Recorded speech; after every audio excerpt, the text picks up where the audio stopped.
What if I told you everything you've learned about getting people to like you is backwards? You buy drinks, give compliments, do favors trying to earn approval, but all it really does is make you look needy. What if you flipped the script? What if they invested in you and their own brain forced them to like you for it? Sounds like magic, right? It's just psychology, the Ben Franklin effect. The problem: chasing approval is a losing game. The more you try to prove your value, the less valuable you appear. The harder you work for a yes, the more you broadcast neediness. In dating, double texting. In business, desperate networking. In life, giving and giving, with nothing coming back. You're not unlikable. You're just using the wrong strategy.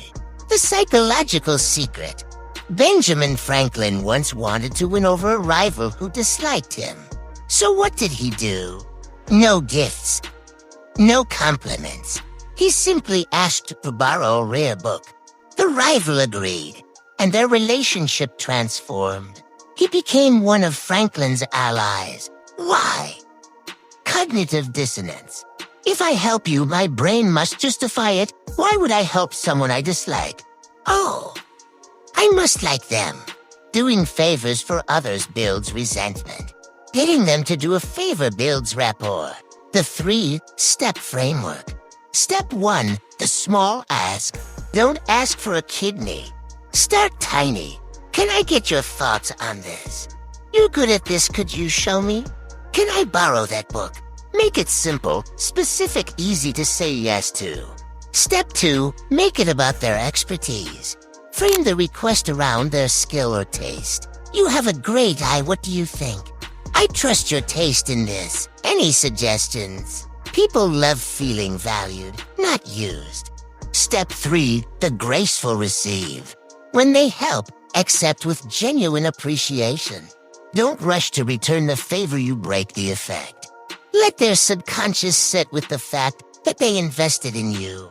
Now psychologically you matter to them. Stop chasing. Start inviting. Influential people aren't the ones doing endless favors there. The ones creating shared investment. When you ask wisely, you stop being a beggar for attention and become a partner. You earn respect not by demanding, but by inspiring it. This is how rivals become allies. How dates turn into relationships. How real networks are built. If you're ready to transform your social dynamics, comment the ask and subscribe. Class dismissed.